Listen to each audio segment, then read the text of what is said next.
All right, here he is.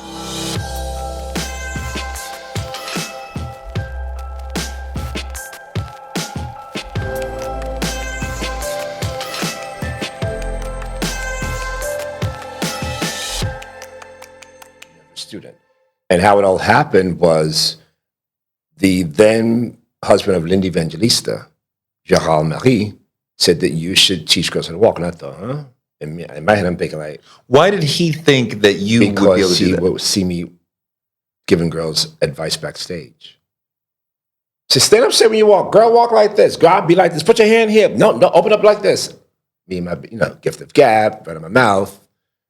Not getting paid for any of it. Just the pleasure of watching, getting the enjoyment of seeing them. And then I would wait backstage outside the door after the shows were over, and I would give girls tips. And he said to me, Jay, something you should do something with the girl. You should teach them how to walk. You teach them when they come in for the castings and yes, and we pay you. So you put down the price, and we pay you. And I thought, huh? So I'm thinking, how do you do that? Something you were doing for free that you did for pleasure.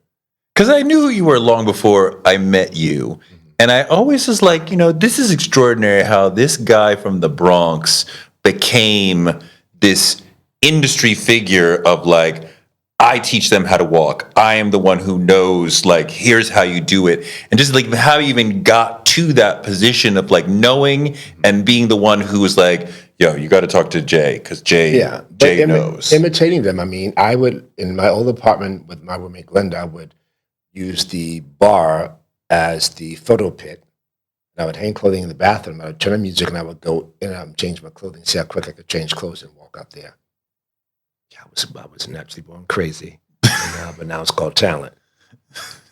And then when I lived in Japan for a few years, and then when I went to Paris, I would just go to the shows to see the girls in the shows because I love fashion, love being around it. And my very first fashion show was Yves Saint Laurent Couture in Paris. And how did I get there? By Mr. André Leon Talley. Not knowing who he was, no idea. And the girls would say, you remind me of a young Andre. And I'm thinking, who's André Leon Talley? And Pat Cleveland, you remind me so much of Andre. And you really should, oh my God, you should really, really meet him. And I thought, okay. But then I went to Paris. She said, they're doing a show, Saint Laurent show, and you should come. You can get it, no problem. So I show up there, not knowing the process of anything. And I was at the Intercontinental Hotel, and I walked. The woman said, how can I help you? And I said, I want to see the show. She looked at me like I was crazy. She said, you have a ticket? And I said, no. She said, oh. That's so French. Oh, blah, blah, oh. That's like a word in French. And then I could hear it before I see him. Yes. And I thought, oh my God. Except this huge man around the corner. In a gray double-breasted tailored suit with gray accessories, the cashmere coat over his arm, and a hat. And I looked at him and I thought, oh my God, he's big, he's black, he's loud, he's American. And fabulous. And I just thought, I said, excuse me, and yes! Yes, with the lips. Yes. He said, I said, do you think you'd get me in to see the show? And he says, well, who are you? You have any credentials? I mean, I said, this is who I am. He said, well, I'll see what I can do. And he went inside.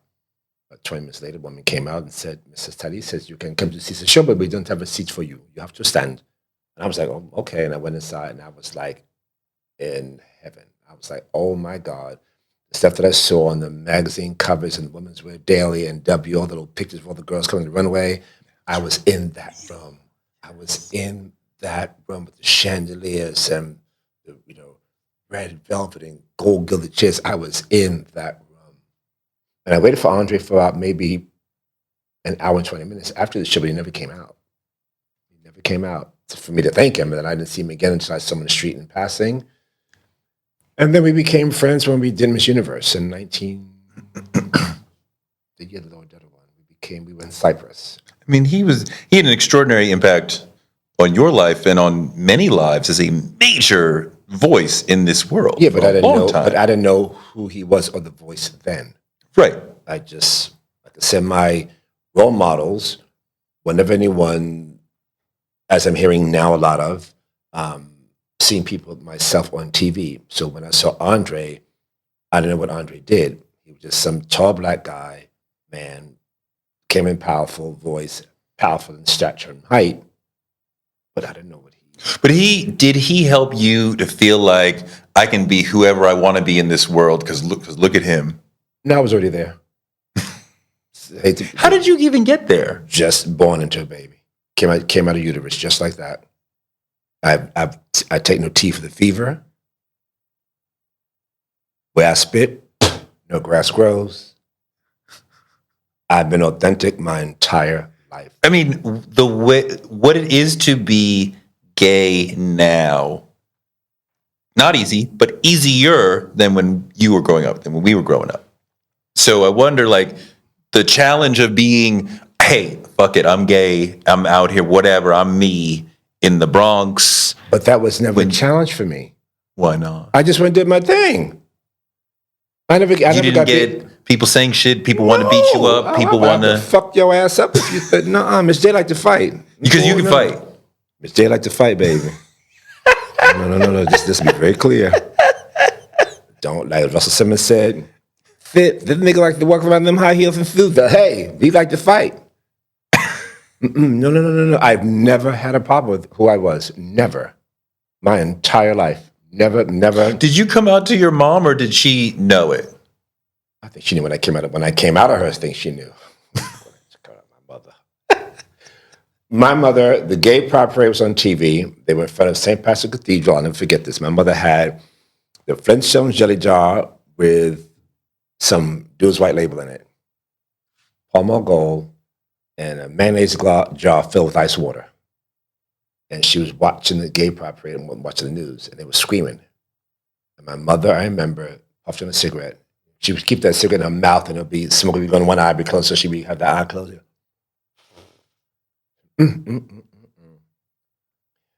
Oh, then why don't leave you boys the hell alone? And I looked at her like this. She said, "We are, aren't you? Doesn't change anything. You're still my child." I said, "Child, please, like that. I'm paying no mind, as only a young sissy could do." I never had So she brought it up to you in passing before you had any sort She's already included me in with the boys. You're right. How old were you then? 11. And she's like, you're one of them. And I'm fine with that. It's all good. I guess she just said, "You're still my child, doesn't change anything." But I was looking at, but what was the discussion? There was no discussion of any kind. What was it about the world of fashion that you loved? Buying clothing that I couldn't afford, so I went to create them. I said, I'm number 7 of 10 kids. I wear my brother's hand-me-downs, or my sister's, depending on the day. Yes. What I liked. Yes. A cute little top. I thought, that's cute for me. That's cute, put on. But how many sisters? My mother, Barbara, Ronald, Stephen, Stanley, Beverly, Reginald, Philip, me, Phyllis, and Valerie. Yeah, in that order. Yeah, Barbara was the first. So Barbara Ann, Ronald, Stephen, Stanley, Beverly, Reginald, me, Philip, Phyllis, and Valerie. So sometimes Barbara and Beverly's clothes were yours. Sometimes. Yeah, there's some at the top. I didn't. Why are the buttons over here? This is really weird. Again, not thinking. But because you couldn't afford the stuff, I would go take hand me down. So my brothers. My mother would pass them down, so I would go and change them up. I would cut the collars off to make a neighbor's shirt. I remember I wanted a pair of bell bottoms, and my mother wouldn't buy them, so I went there and took a pair of pants. I opened up the side seams, took old pants, and cut out pieces and put them inside to make the legs flare out. You could sew. Well, I was trying to sew then. I only entered the choir because I wanted to wear the robes because they were like dresses. I would get the robe that was extra long, and I would take the hem out to have a train on the back. This is socially acceptable dress that I could wear out. And again, I just wanted to suck because I always wanted to pull the train and walk up steps with it. I wanted to trip on it. It's like, I'm falling. Bye.